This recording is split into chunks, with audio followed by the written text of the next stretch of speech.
So I recently experienced the newest Marvel movie being the sequel to Ant-Man, and without a doubt, it's easily one of the most laziest Marvel movies I've ever seen. Every now and then you come across a movie where not only do you hate it the more you let it process in your mind, but you begin to realize that the production team and filmmakers did not put in their best effort. It's fine when a movie is bad for me, because some actually really try, and I commend them for that. You know, bad movies happen. But it's a pet peeve for me when a movie's laziness is so apparent on screen that it's extremely noticeable the filmmakers didn't try. I had zero expectations going into this movie because it'll be hard to outdo the biggest blockbuster of the year, which is Gotti starring John Travolta.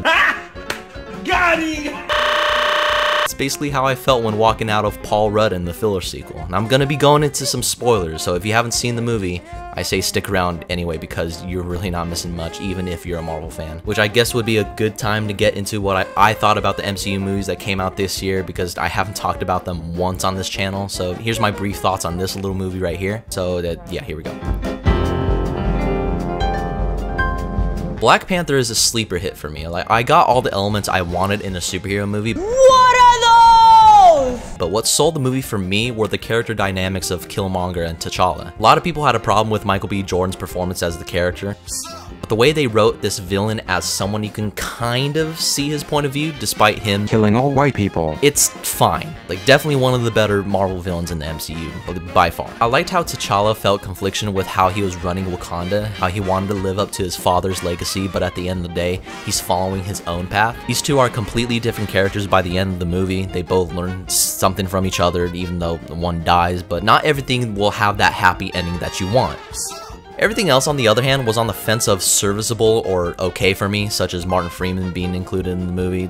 You honestly couldn't have done without him. Like, the movie wouldn't have been any different. I didn't really care about the arc of Lupita Nyong'o and the girlfriend arc. I mean, again, it seemed unnecessary and got in the way of T'Challa's main focus of becoming a good king. They totally underutilized Andy Serkis in the movie, barely gave him a chance to show what he can do without the, huge motion capture rig tied around his body. The aesthetic and visuals were cool. Like, Wakanda looked nice, set design was neat, but it struggles whenever it got to the action scenes, which I felt the visual team spent a lot of time making Wakanda look like this grand place, but it ran out of money to make the fight scenes look somewhat engaging. So yeah, brief thoughts, but if I had a recommendation, I say go watch it. I'm pretty sure they're gonna bring it on Netflix pretty soon, and it's pretty good. 7 out of 10. This is it, guys, the movie that has been built up for 10 years. And I absolutely fucking love this movie. Infinity War managed to take 30 plus characters, create a cohesive story out of it, and made it pretty goddamn entertaining. I can't recall me ever getting bored once. It hooked me from the very beginning once it establishes how ruthless Thanos is, and it doesn't let go till the credits start rolling. Everyone basically agrees at this point that this is essentially Thanos' movie, because rightfully so, it is. But I may be one of the few people to say that he is the best Marvel villain this universe has to offer. And yes, better than Loki for me. We got a couple clues sprinkled throughout the Marvel movies that he's an intimidating force, but I never expected him to be an actual character. Everybody has something to do in the movie too, which also very much surprised me. Tony Stark and his crew have to protect the Time Stone, the Guardians have to stop Thanos from getting one stone and eventually have to team up with Tony Stark, and the Avengers back on Earth have to protect the Vision Stone, which huge props to the editor for making every scene flow so well to the next. Although not all of it works at times, but overall it was pretty damn impressive. You can tell that the $300 million budget went into every crucial department sparingly. It was all hands on deck for this movie, and it shows. I've seen this movie about 3 times in theaters, and I can't wait to see it again. 9 out of 10, fantastic film, definitely on the top 3 Marvel films for me. Now let's get into something that's on the bottom 3 for me. Look, one of the major issues I had with the film was how lazy everything was established on screen. Despite some mixed feelings on the first Ant-Man being with some people, I may be the first person to, for one, really enjoy it and defend it to the death for what it brings to Marvel. One of the examples being the series having a unique camera technique with using practical and CGI. Whenever Scott Lang shrunk down to size, the camera would shrink down to Ant-Man size to feel like you're shrinking with him. It's a fun and entertaining way of bringing the audience along for the ride, as most of the Marvel movies that have that distinct style to them to make each one stand out. Captain America has that sort of Paul Greengrass direction with the action, which works. Guardians of the Galaxy is a space opera that plays 70s and 80s pop music, and it works. Ant-Man is a heist series that makes smaller objects to us feel bigger to fit the title character. And guess what? It works. They took the one thing that distinguished itself from the rest of the Marvel movies and threw most of that away. So instead of getting something so cool and adventurous such as this, we get immediate hard cuts from atom size to regular human size that honestly doesn't flow too well in the editing department. The original Ant-Man effects team put in the time and effort whenever those shrinking moments felt appropriate, because if they do it too much, it would get boring. However, the right amount was made and resulted in a much more thrilling ride. Unlike this new Ant-Man where it just pops up and there's no build up to any of the action really. I'm not sure if that had to do with Edgar Wright's somewhat involvement in the original, but I would see that being a reason on how these movies are different from one another. Before we break down the characters of the movie, let's talk about the main objective. Ant-Man and the Wasp immediately takes place after the events of Civil War. Captain America decides to rescue everybody except Scott Lang since he gets placed under house arrest. And because of his previous encounter of him visiting the quantum realm in the original Ant-Man, he has this Stranger Things connection going on where even though he left, there's a piece of the quantum realm still connected to his conscience. After having a dream of seeing Hank Pym's wife, he eventually reunites with the Pym family to go rescue the wife/mother. It got to the point where Hank Pym and Hope Van Dyne are building a machine where it's capable of shrinking someone down to the appropriate size to visit the quantum realm, but of course, they need the parts to build it. So going under a fake name, Hope Van Dyne buys tech pieces from a black market dealer played by Walton Goggins, which for one, he's pretty stupid. The movie states pretty clearly how this small piece of tech she is bargaining for is the last piece needed for the quantum device, but now it immediately gets to a part where Walton Goggins is all, "Oh, you don't think I know what you're building, Hope Van Dyne? I know you're building quantum tech." Which, you're pretty dumb for just figuring all this out considering she's been bargaining with you for quite some time, the tech that she needs and even her identity. Like, you're just figuring this out? I'm sure the writing team was trying to go for something like, oh, he was just waiting for the right time to reveal to her that he knew what was going on the whole time. Which, no, it's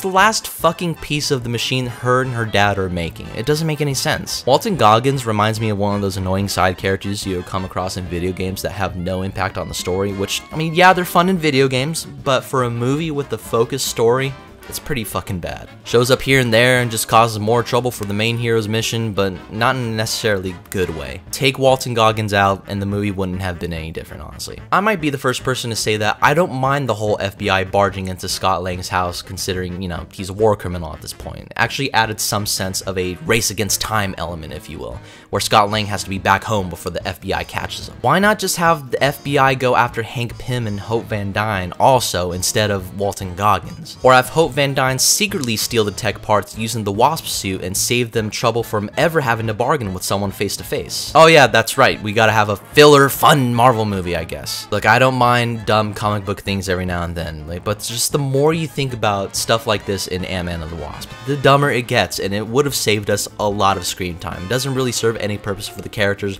or the story, which is one of the most important things at the end of the day. Which I guess is a good time to talk about the villain of the movie. I think her name was Ghost. Let me check, villain of Ant-Man.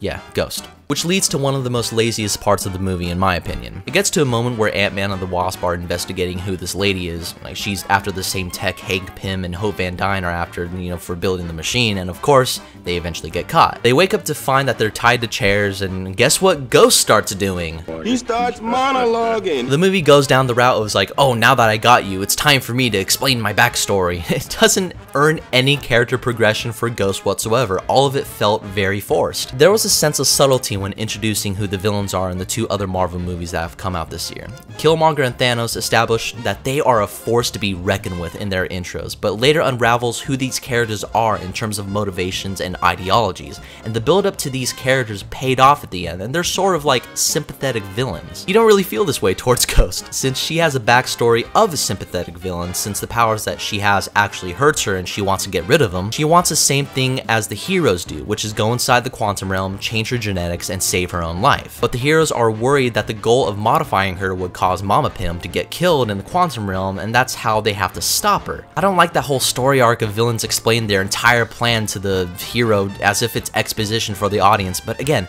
Have it unraveled so the audience can figure out what their main objective is. It just creates better characters. Everyone else does a fine job. I guess Hope Van Dyne and Hank Pym you can get behind. Michael Pena and his friends are still annoying as ever, but some of the bigger issues have to come from Scott Lang and how they handled his character. They kind of made him into a bumbling idiot who has no idea what they're doing, which I don't know why Marvel seems to have that issue where characters outside of their own movies tend to be better in Avengers movies. Black Panther and Ant-Man were one of the best parts of Civil War, and Doctor Strange is one of the best parts of Infinity War compared to his movie. But now they had a chance to explore Ant-Man's character a little bit more, and that chance is totally wasted. Remember how in the original he was breaking into Hank Pym's place and he's doing all these cool gymnastics and finding creative ways to break into Hank Pym's security, making you think, oh wow, this guy is clearly a professional. And he places those skills within his fighting, especially when he fights the Falcon while still doing some pretty cool heist stuff that the new movie doesn't really give you. They just turned him into a joke machine that doesn't really do much besides from the fact that he's the main key to reaching Janet Van Dyne. I don't mind when you have funny characters within Marvel, but if you're having one of the title characters in your movie become that and not really do too much, then it's not that good. We get to another cop-out of the film when it's reaching to the conclusion of the final battle. Hank Pym eventually finds his wife after being shrunk down to the quantum realm. Eventually he gets her out, and up above the surface, Ghost Lady is waiting for her. And being the wonderful and genuine person that this character is built up to be, Janet Van Dyne pulls an ET, touches the sides of her head, and cures all the powers that Ghost Lady has. Yeah, that sounds stupid as I'm explaining this. That was a bit strange, honestly. Felt it was too easy to change the heart of the villain so quickly. I also noticed how some scenes felt missing, at least when it comes to the editing. There's one scene, for example, where Ant-Man and the crew break out of being held captive from Ghost Lady and Lawrence Fishburne. The ants come up and rescue them, get them out of the chairs, and then we get a hard cut of them suddenly working on the quantum realm machine. Made it seem as if like Ghost Lady and Lawrence Fishburne happily let them escape. Pretty sure there's more within the movie, which would have to require me in watching the movie again, but I honestly don't feel like it.